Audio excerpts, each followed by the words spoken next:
आकाशवाणी गोरखपुर से प्रादेशिक समाचार।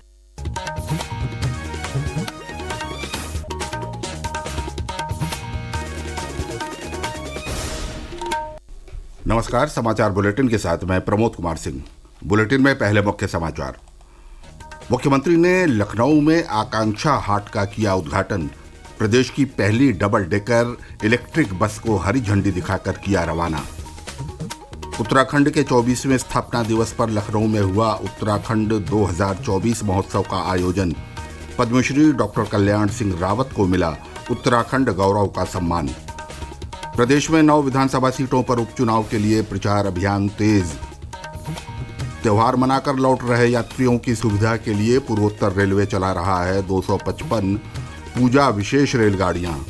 और महाकुंभ 2025 में विदेशी पर्यटकों को मिलेगी विशेष टेंट सिटी की सुविधा। अब समाचार विस्तार से। मुख्यमंत्री योगी आदित्यनाथ ने लखनऊ के इंदिरा गांधी प्रतिष्ठान में कल आकांक्षा हाट का उद्घाटन किया। इस अवसर पर मुख्यमंत्री ने कहा कि आकांक्षा हाट राज्य में महिला उद्यमिता को बढ़ावा देने और स्वयं सहायता समूहों को अपनी रचनात्मकता और उत्पादों को प्रदर्शित करने के लिए मंच प्रदान करता है।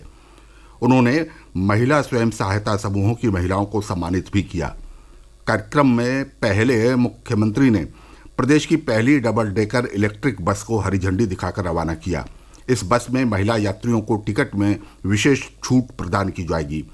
इस मौके पर श्री योगी ने कहा कि डबल डेकर ईवी बस से यातायात की समस्या को दूर करने के साथ ही पर्यावरण संरक्षण की दिशा में भी मदद मिलेगी। उत्तर प्रदेश देश की आबादी का सबसे बड़ा राज्य, 25 करोड़ की आबादी यहाँ निवास करती है। पब्लिक ट्रांसपोर्ट की सुविधा बेहतरीन हो, ये पहचान बनती है समाज की। लोगों की धारणा उसके अनुरूप बनती है। हमारे railway station, airport, public transport कैसा है, उसके अनुरूप लोग धारणा बनाते हैं। और इलेक्ट्रिक बस का शुभारंभ यहाँ पर आकांक्षा समिति के तत्वाधान में हिंदुजा ग्रुप ने उन्हें प्रदान किया है। कार्यक्रम में उप मुख्यमंत्री ब्रजेश पाठक भी मौजूद रहे। इससे पहले मुख्यमंत्री ने लखनऊ में गोमती रिवर फ्रंट पार्क में आयोजित गोमती पुस्तक महोत्सव का भी उद्घाटन किया। इस अवसर पर उन्होंने बच्चों से पाठ्यक्रम के साथ साथ रचनात्मक और ज्ञानवर्धक पुस्तकों को पढ़ने की अपील की। उन्होंने कहा कि कालजयी रचनाओं के लिए लेखकों को प्रोत्साहित करना चाहिए। नेशनल बुक ट्रस्ट ने उत्तर प्रदेश सरकार के साथ मिलकर एक अच्छी पहल है ये। इस पहल को हमें घर घर तक पहुंचाना है और चिंतन की परंपरा को हमें विकसित करना होगा। कुछ कालजयी रचनाएं देनी पड़ेंगे। आवश्यक नहीं कि किसी एक विषय को लेकर के दें, अलग अलग विषयों को लेकर। अन्य तमाम ऐसे सेक्टर हैं, हर एक सेक्टर में कुछ न कुछ एक नई शुरुआत हो सकती है और उस नई शुरुआत के लिए लोगों के अंदर रुचि पैदा करना आज की आवश्यकता क्या है। पुस्तक मेले उसके उदाहरण बनने चाहिए। ये पुस्तक मेला भारत सरकार के शिक्षा मंत्रालय के राष्ट्रीय पुस्तक न्यास और लखनऊ विकास प्राधिकरण के संयुक्त प्रयास से शुरू हुआ है, जो 17 नवंबर तक चलेगा। उत्तराखंड ने कल अपना 24वां स्थापना दिवस मनाया। इस मौके पर उत्तराखंड महापरिषद ने लखनऊ में उत्तराखंड महोत्सव 2024 का आयोजन किया। उत्तर प्रदेश के मुख्यमंत्री योगी आदित्यनाथ ने भी महोत्सव में हिस्सा लिया। इस अवसर पर मैती आंदोलन के प्रणेता पद्मश्री डॉक्टर कल्याण सिंह रावत को उत्तराखंड गौरव सम्मान से सम्मानित भी किया गया। मुख्यमंत्री ने कहा कि उत्तराखंड में आध्यात्मिक पर्यटन के लिए लोग श्रद्धा भाव से आ रहे हैं। ये रोजगार सृजन का एक बड़ा माध्यम बनेगा।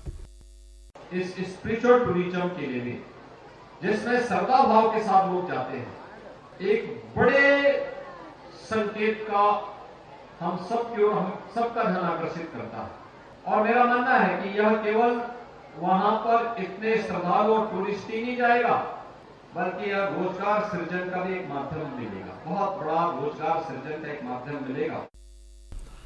प्रदेश की 9 विधानसभा सीटों पर 20 नवंबर को प्रस्तावित उपचुनाव के लिए भाजपा के वरिष्ठ नेता और मुख्यमंत्री योगी आदित्यनाथ ने कल अलीगढ़ के खैर, मैनपुरी के करहल और कानपुर नगर के सीसामऊ विधानसभा क्षेत्रों में चुनावी जनसभाएं की। उन्होंने विपक्षी दलों पर आरक्षण के मुद्दे पर निशाना साधते हुए कहा कि ये पार्टियां वोट बैंक की राजनीति करती हैं और जनता की भावना के साथ साथ राष्ट्रीय एकता और अखंडता के साथ भी खिलवाड़ कर रही हैं। उधर सपा प्रमुख अखिलेश यादव ने लखनऊ में आयोजित पत्रकार वार्ता में कहा कि भाजपा की गलत नीतियों के कारण गरीबों, व्यापारियों, किसानों, युवाओं और नौकरी पेशा लोगों को परेशानी का सामना करना पड़ रहा है। इटावा में सपा के राष्ट्रीय महासचिव शिवपाल सिंह यादव ने भी चुनावी जनसभा को संबोधित किया। रक्षा मंत्री कल्याण सिंह कल 2 दिवसीय दौरे पर लखनऊ पहुंचे। उन्होंने प्रदेश के पूर्व मंत्री स्वर्गीय आशुतोष टंडन की प्रथम पुण्यतिथि के अवसर पर कल लखनऊ के इंदिरा गांधी प्रतिष्ठान में आयोजित परिचर्चा में हिस्सा लिया। कार्यक्रम में मुख्यमंत्री योगी आदित्यनाथ, उप मुख्यमंत्री ब्रजेश पाठक और भाजपा प्रदेश अध्यक्ष भूपेंद्र सिंह चौधरी सहित कई गणमान्य लोग शामिल हुए। भारत के मुख्य न्यायाधीश न्यायमूर्ति DY चंद्रचूड़ आज आधिकारिक तौर पर सेवानिवृत्त हो जाएंगे। सर्वोच्च न्यायालय के वरिष्ठतम न्यायाधीश न्यायमूर्ति संजीव खन्ना उनका स्थान लेंगे। प्रादेशिक समाचार आप आकाशवाणी गोरखपुर से सुन रहे हैं। ये समाचार बुलेटिन हमारे YouTube channel AIR news Gorakhpur और X हैंडल AIR न्यूज़_GKP पर भी उपलब्ध है। त्योहार मनाकर अपने गंतव्य को वापस लौटने वाले लोगों के लिए पूर्वोत्तर रेलवे से जुड़ी 255 पूजा विशेष रेलगाड़ियां 1725 फेरों में चलाई जा रही हैं। पिछले वर्ष 147 विशेष गाड़ियां 556 फेरों में चलाई गई थीं। मुख्य जनसंपर्क अधिकारी पंकज कुमार सिंह ने बताया कि आज पूर्वोत्तर रेलवे के स्टेशनों को जोड़ने वाली 28 विशेष रेलगाड़ियों का संचालन किया जा रहा है। इनमें से 18 गाड़ियां पूर्वोत्तर रेलवे के स्टेशनों से चलाई जाएंगी। प्रयागराज में जनवरी 2025 में शुरू होने जा रहे महाकुंभ में देश ही नहीं बल्कि विदेशों से भी बड़ी संख्या में श्रद्धालु और पर्यटक पहुंचेंगे। उत्तर प्रदेश पर्यटन एवं संस्कृति विभाग के प्रमुख सचिव मुकेश कुमार मिश्राम ने बताया कि विदेशी पर्यटकों को ध्यान में रखते हुए विशेष टेंट सिटी बनाई जा रही है। विदेशों के पर्यटकों के लिए टेंट सिटी विकसित की जा रही है। इसमें 2500 टेंट्स बनाए जा रहे हैं, जिसमें आराम से 2 या 3 व्यक्ति प्रति टेंट रह सकते हैं। होम स्टे की भी सुविधा वहां पर विकसित की जा रही है। 2000 होम स्टे पूरे प्रयागराज सिटी में, ताकि लोग परिवारजन के साथ भी रुक सकें, भारतीय संस्कृति को महसूस कर सकें, उनका खान पान, उनका रहना। खासतौर पर जब लोग बाहर जाते हैं विदेशी लोग, तो वो वहाँ की संस्कृति, वहाँ के खान पान से भी जुड़ना पसंद करते हैं। अयोध्या में प्रसिद्ध कार्तिक पूर्णिमा मेले का प्रथम चरण 14 कोसी परिक्रमा कड़ी सुरक्षा के बीच कल सुबह शुरू हो गया। ये आज शाम तक चलेगा। रामलला के प्राण प्रतिष्ठा महोत्सव के बाद इस पहले कार्तिक पूर्णिमा मेले को लेकर श्रद्धालुओं में विशेष उत्साह देखने को मिल रहा है। प्रदेश भर में कल गोपाष्टमी का पर्व परंपरागत तरीके से मनाया गया। इस अवसर पर उप मुख्यमंत्री ब्रजेश पाठक ने लखनऊ के चौक क्षेत्र में अवध गौशाला में गौ माता का पूजन किया। उन्होंने कहा कि प्रदेश सरकार गायों के संरक्षण के लिए गौशालाओं को आर्थिक सहायता प्रदान कर रही है। मथुरा जिले में जगह जगह गाय को गुड़, चना, केला, रोटी आदि खिलाकर पूजन किया गया। गोरखपुर में गोरखनाथ मंदिर, गीता वाटिका और तारामंडल के पास गोपाष्टमी पर कार्यक्रम आयोजित कर गो पूजन किया गया और उन्हें 56 भोग खिलाया गया। हापुड़ की तीर्थनगरी गढ़मुक्तेश्वर में कार्तिक पूर्णिमा गंगा मेला भी कल गोपाष्टमी से शुरू हो गया। इस मौके पर बड़ी संख्या में श्रद्धालुओं ने स्नान और पूजा अर्चन के साथ गो पूजन किया।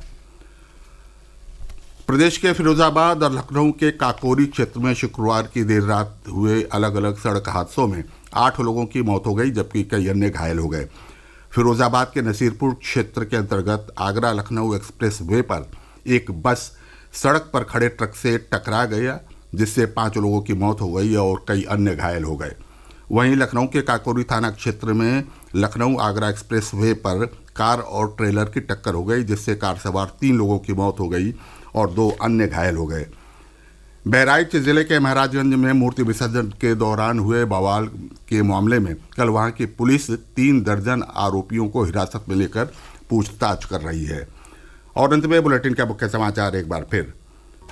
मुख्यमंत्री ने लखनऊ में आकांक्षा हाट का किया उद्घाटन। प्रदेश की पहली डबल डेकर इलेक्ट्रिक बस को हरी झंडी दिखाकर किया रवाना। उत्तराखंड के 24वें स्थापना दिवस पर लखनऊ में हुआ उत्तराखंड 2024 महोत्सव का आयोजन। पद्मश्री श्री कल्याण सिंह रावत को मिला उत्तराखंड गौरव का सम्मान। प्रदेश में 9 विधानसभा सीटों पर उपचुनाव के लिए प्रचार अभियान तेज। त्योहार मनाकर लौट रहे यात्रियों की सुविधा के लिए पूर्वोत्तर रेलवे चला रहा है 255 पूजा विशेष रेलगाड़ियां। और महाकुंभ 2025 में विदेशी पर्यटकों को मिलेगी विशेष टेंट सिटी की सुविधा। इसके साथ ही आकाशवाणी गोरखपुर से प्रादेशिक समाचार समाप्त हुए। नमस्कार।